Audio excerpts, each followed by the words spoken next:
जय श्री कृष्ण स्टूडेंट। मैं चिराग Solanki engineering mathematics के अंदर आपका स्वागत करता हूं। आज का हमारा टॉपिक है चेंज इनटू पोलर फॉर्म। इसका मतलब है कि सपोज हमारे पास, देखो, ग्राफ ले रहा हूं मैं। एक ग्राफ है जहाँ पे ये एक्स एक्सिस है और एक वाई एक्सिस है, और इसके ऊपर सपोज मैं कोई फंक्शन, यहाँ पे कोई पॉइंट है, तो मैं जब फाइंड करता हूँ तो सपोज मुझे dx फाइंड करना है या फिर dy फाइंड करना है, उसके अकॉर्डिंग इस टाइप की कुछ ट्रिप होती है। सपोज dx फाइंड करना है तो ये रहेगा, और dy फाइंड करना है तो ये, ऐसा कुछ फंक्शन रहेगा। ओके, इसमें हम किसकी बात करते हैं? तो इसमें हम बात करते हैं फंक्शन की एक्स एक्सिस और फंक्शन की वाई एक्सिस। तो यहाँ पे जो भी हमें मिलता है वो एंगल के अकॉर्डिंग नहीं मिलता। क्लियर है? तो अब हम जो बात करने वाले हैं वो है, इसका मतलब है यहाँ पे जो वैल्यू है ए बी, वो कार्टेशियन प्रोडक्ट की मिल रही है, और यहाँ पे जो फंक्शन है हम क्या करेंगे, इसी फंक्शन को कन्वर्ट करेंगे। तो ये जो हो जाएगा, यहाँ पे हो जाएगा अपना एंगल, और ये जो हो जाएगा वो अपनी रेडियस। मतलब ये dx dy होगा या dy dx होगा। तो यहाँ पे हो जाएगा r dr d थीटा। ये फंक्शन हमें कन्वर्ट करके दे रहा है। मतलब यहाँ पे क्या है कि देखो, हम क्या करते थे, 2 पाई r, इसका मतलब क्या था? इसका मतलब था कि 2 पाई हमारा एंगल है, लेकिन जो रेडियस है वो हमें नहीं पता। रेडियस कुछ भी हो सकती है, इसलिए हमने आर को लिखा था कि आर हमारा जो फंक्शन था वो हमारी कोई रेडियस जो फिक्स नहीं है। वैसे भी यहाँ पे जो आर हम लिख रहे हैं वो रेडियस है, वो फिक्स नहीं है। सपोज हम ऐसे आर्क ले, यहाँ से इतनी रेडियस है, इतनी रेडियस है, इतनी रेडियस है, इतनी रेडियस है, इतनी रेडियस या फिर इतनी रेडियस, तो रेडियस जो है वो फिक्स नहीं, इसलिए हम क्या करते हैं, यहाँ पे आर लिखते हैं। यहाँ पे फिक्स है, यहाँ पे फिक्स नहीं है, इसलिए हमने आर लिखा। समझ में आया? अब नेक्स्ट टॉपिक पे जा रहे हैं। नेक्स्ट टॉपिक है हमारा, इसके अकॉर्डिंग हम ये टॉपिक पढ़ते हैं कि चेंज इनटू पोलर फॉर्म। तो चेंज इनटू पोलर फॉर्म क्या होता है कि सपोज कोई भी फंक्शन को, सपोज क्या था कि एक्स और वाई के अंदर लिमिट भी दिया होगा, और उसको हमें किस में कन्वर्ट करना है, आर और थीटा के अंदर, मतलब रेडियस और थीटा के अंदर हमें कन्वर्ट करना है। तो इस एग्जांपल ले रहे हैं। तो एग्जांपल नंबर 1, एग्जांपल का है कि change the Cartesian integer 0 to 1, integration of 0 to 1, integration 0 to √1 minus x square E raise to minus, in bracket X square plus Y square D Y D X into, फिर हमें find करना है polar integral के अंदर। जहां पे हमें function दिया है, पोलर इक्वेशन है, तो X square plus Y square equal to 1 is r square equal to 1, where r equal to 1 we know that, तो x square plus y square equal to r square, ये हमारे function, तो इसकी जगह पे मैं r square पुट करूँ equal to 1, तो r इक्वल टू 1 हो जाएगा। तो ये हमारा फंक्शन। अब इस फंक्शन के अकॉर्डिंग हम जब सॉल्व करते हैं तो एग्जांपल हमारा ये रहेगा। ओके, एग्जांपल ये है। तो सबसे पहले हमें क्या कहा है कि ये वाला जो फंक्शन है, उस फंक्शन के ऊपर जब हम बात कर रहे हैं, तो इसका अगर मैं ग्राफ ड्रॉ करूं तो ग्राफ हमारा ये आ जाएगा। ये क्या है? सबसे पहला फंक्शन 0 to 1, तो 0 to 1, लेकिन 0 to 1 किसकी लिमिट है? तो सेकंड लिमिट एक्स की, तो 0 to 1 हमने अप्लाई किया। ओके, फिर दूसरा क्या है, फिर 1, तो 1 अपॉन, सॉरी, √1 माइनस एक्स। इसका ग्राफ अगर मैं ड्रॉ करूँ तो कुछ ये आएगा। ओके, अब मैं जब फाइंड करता हूँ तो y इक्वल टू ये वाली स्ट्रिप हमें मिलती है। अब हमें कन्वर्ट किस में करना है?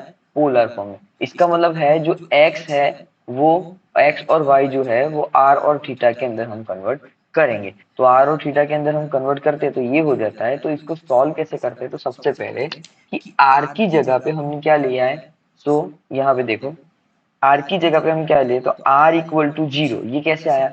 सो आर इक्वल टू 0, तो रेडियस यहां से स्टार्ट होती है, आर इक्वल टू 0 से कहां तक जाती है, आर इक्वल टू 1, तो 0 से स्टार्ट होती है और 1 तक जाती है। तो आर इक्वल टू 0 और आर इक्वल टू 1, इतना हमें मिला। क्लियर है? अब हम थीटा की फाइंड कर, थीटा की बात करते हैं। तो थीटा क्या है? तो theta equal to 0, theta equal to क्या, एंगल 0 से, एंगल 0 से क्या हो सकता है, तो एंगल 0 से π/2। अब ये π/2 कैसे आया?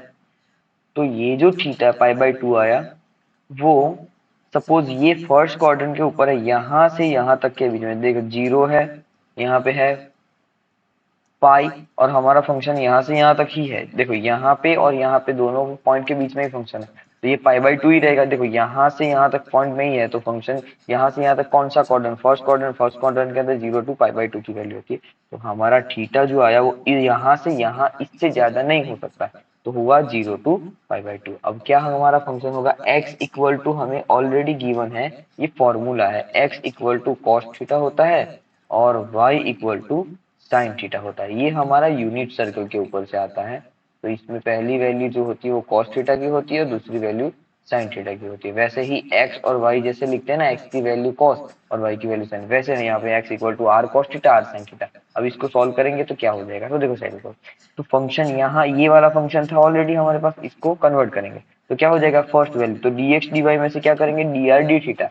तो पहली वैल्यू किसकी, मतलब फर्स्ट लिमिट जो है वो थीटा की। तो थीटा हमारा कहाँ से कहाँ तक, तो थीटा है हमारा 0 टू पाई बाई टू, तो 0 to pi by two theta है। फिर दूसरा फंक्शन हमारा क्या होगा, 0 टू 1, तो 0 टू 1 ये फंक्शन है। तो ये फंक्शन में क्या किया हमने, देखो पूरे फंक्शन को आर के अंदर कन्वर्ट कर दिया। तो ई रेस टू एक्स वाई नहीं लिख सकते, तो यहाँ पे एक्स वाई की जगह पे आर है तो लिखेंगे आर स्क्वायर और R D R D theta. Clear. अब इसका इंटीग्रेशन जब सॉल्व करते हैं तो इसका इंटीग्रेशन क्या सॉल्व होगा, तो इसका इंटीग्रेशन सॉल्व होगा कि फंक्शन को 0 टू पाई बाई टू, फिर यहाँ पे 0 to 1 e raise to t. अब ई रेस टू टी क्यों लिया, कि आर स्क्वायर को हमने टी एज्यूम किया। क्यों टी एज्यूम किया, कि ये वाला फंक्शन है आर, उसको अभी हमें कन्वर्ट करना पड़ेगा। तो क्या होगा, टू जैसे लिया हमने 2r dr और dt, तो ये जो r है वो 2 हो जाएगा। तो r dr equal to dt by 2, ये वाले फंक्शन, तो इसकी जगह पे हमने dt बाई 2 पुट किया, पूरे फंक्शन को कन्वर्ट किया, upper limit lower limit put की, तो हमारी फंक्शन तो e रेस टू -1 और ये आया ये। सॉल्व करेंगे सिंप्लीफाई करने के बाद हमारा आंसर कुछ ये रहेगा। ओके, अब नेक्स्ट एग्जांपल क्या है, आंसर हमारा ये रहेगा। ओके, तो नेक्स्ट एग्जांपल क्या है, तो नेक्स्ट एग्जांपल है हमारा ये, क्या है, 0 to 1 integration of 0 to 1 0 to under root a square minus x square. इसका मतलब है y की लिमिट दी है और ये फंक्शन दिया है, तो y इक्वल टू हो जाएगा ये। ओके ओके, ये हमारा फंक्शन है, x square y square, coordinate find करना है पोलर फॉर्म में से, सॉरी कार्टेशियन में से पोलर में कन्वर्ट करना है। ओके, तो हम क्या करेंगे, देखो ये स्ट्रीम हमें दी है, सेम फंक्शन रहेगा। अब यहाँ पे x cos sin cos dx dt, ये फंक्शन हम cos, तो देखो सबसे पहले लिमिट 0 टू क्या है, y इक्वल टू क्या है, तो पहली लिमिट हमारी y की है, तो y equal to 0 to y equal to ये। अब y इक्वल टू ये, इसका मतलब क्या है कि अगर मैं इसका स्क्वायर करूँ, y स्क्वायर करूँ तो क्या हो जाएगा, a square plus minus x square हो जाए, है ना। तो x में अगर मैं कन्वर्ट करूँ या ए स्क्वायर में कन्वर्ट करूँ तो क्या होगा, x square plus Y square equal to a square, तो ये लिख सकते हैं हम। सिर्फ लिखना है, अभी क्या करेंगे वो बाद में देखते हैं, सिर्फ अभी आप समझो। Okay, so x equal to 0 put किया और x equal to a put किया। अब ये कैसे, ये रहा x की लिमिट, x इक्वल टू 0 और ये होगी 1। ओके, अब आगे बढ़ते हैं। अब हमारी इक्वेशन जो है, पूरी इक्वेशन हमें कन्वर्ट करनी पड़ेगी। तो यहाँ पे पोलर इक्वेशन गिवन है, सर्कल की इक्वेशन ये दी है, उसके अकॉर्डिंग सॉल्व करते, तो ये वैल्यू को हम r कंसीडर करते तो आर स्क्वायर हो जाएगा, तो आर स्क्वायर इक्वल टू, तो r इक्वल टू a हो गया, मतलब एक वैल्यू हमें r की मिली जो r इक्वल टू a हो गया, रेडियस। ओके, फिर हम क्या करेंगे, x एक्सिस और y एक्सिस के, तो x इक्वल टू 0, तो r cos थीटा क्या हो जाएगा, तो cos 0 कब होता है, तो तब, तो theta equal to pi by 2 के ऊपर, फिर साइन 0 तो 0 ही रहता है। तो ये फंक्शन, तो हमारा फंक्शन कहाँ से कहाँ, तो r की वैल्यू पहले कहाँ से स्टार्ट होगी, r की वैल्यू a की वैल्यू यहां तक पहुंचती है और r की वैल्यू कहां से स्टार्ट होती है, 0। तो एक लिमिट हमें मिली r की, वो क्या हो गई, 0 टू a, और दूसरी लिमिट हमारी कौन सी है, तो दूसरी लिमिट है हमारी r की, तो सॉरी दूसरी लिमिट हमारी थीटा, थीटा एंगल की लिमिट है, तो लिमिट कौन सी हो जाएगी, तो लिमिट हमारी किसके अकॉर्डिंग है, इसके अकॉर्डिंग। तो यहाँ पे इसकी जगह पे हमने कुछ यहाँ पे लिखा था, उसकी जगह पे x इक्वल टू, सॉरी, हाँ ये रहा, सॉरी सॉरी माय मिस्टेक, थोड़ा चेंज करना है। ओके, देखो पहली लिमिट है वो आर की है और दूसरी लिमिट की है थीटा की। तो आर की लिमिट हमने क्या लिखी, तो आर की लिमिट लिखी 0 टू ए, और थीटा की लिमिट हो गई हमारी 0 टू पाई बाई 2। ये कैसे आई, वो इसके अकॉर्डिंग आई। ओके, अब हम चेंज करेंगे तो क्या हो जाएगा, फर्स्ट फंक्शन है हमारा आर स्क्वायर, तो थीटा की वैल्यू है हमारी 0 to π/2, तो हमने लिखा 0 to π/2, ये एज इट इज। फिर 0 to a r² × a, तो ये हो गया। ओके, नहीं कोई मिस्टेक नहीं थी, बराबर ही था। ओके, तो 0 to π/2 r² / 4, r⁴ upper limit lower r³ हो गया, इंटीग्रेशन सॉल्व किया, ये आया अपर लिमिट लोअर लिमिट करने के बाद हमारा आंसर ये आपको मिलेगा। Next class, sorry next lecture, next topic, next example ये है। सेम प्रोसेस, इसमें भी हमें सेम दिया है, ये इक्वेशन दी है, इसके अंदर वैल्यू पुट करेंगे।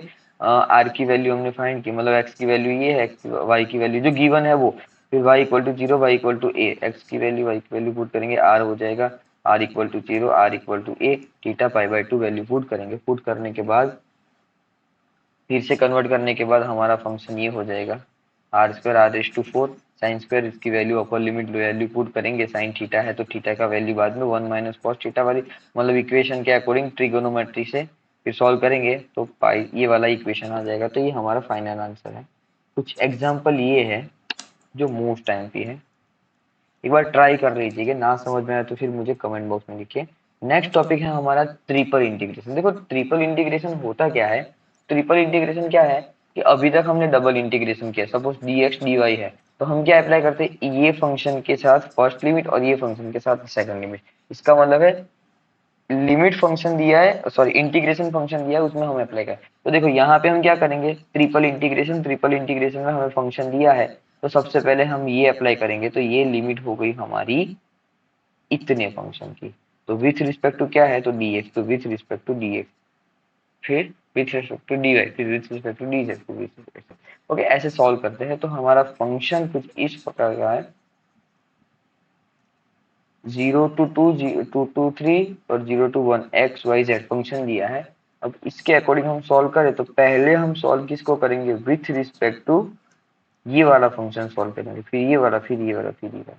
तो dx की जगह पे हमने अप्लाई किया dz, dz सॉल्व किया, z जहाँ पे है वो dx dy कांस्टेंट टर्म बाहर निकाल दिया, upper limit lower limit put की, जो भी आंसर आया वो 1/2 आंसर आया तो 1/2 को बाहर निकाल दिया। फिर एक्स वाई, एक्स की लिमिट पुट करो या वाई की लिमिट पुट करो, फिर जेड की लिमिट पुट करो, मतलब 1/1 हमें लिमिट पुट करनी है, पहले एक्स की, फिर वाई की, फिर जेड की। तो इतना आंसर है, इसके आंसर के अंदर ये दोनों की लिमिट पुट करें, तो आंसर के अंदर ये, तो ये जो फाइनल आंसर है वो हमारा आंसर रहेगा।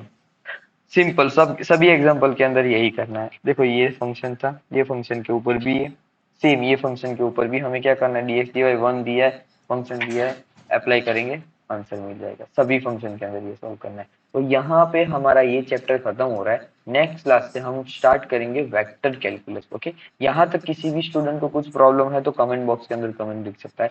धन्यवाद स्टूडेंट, जय श्री कृष्ण, जय श्री राम।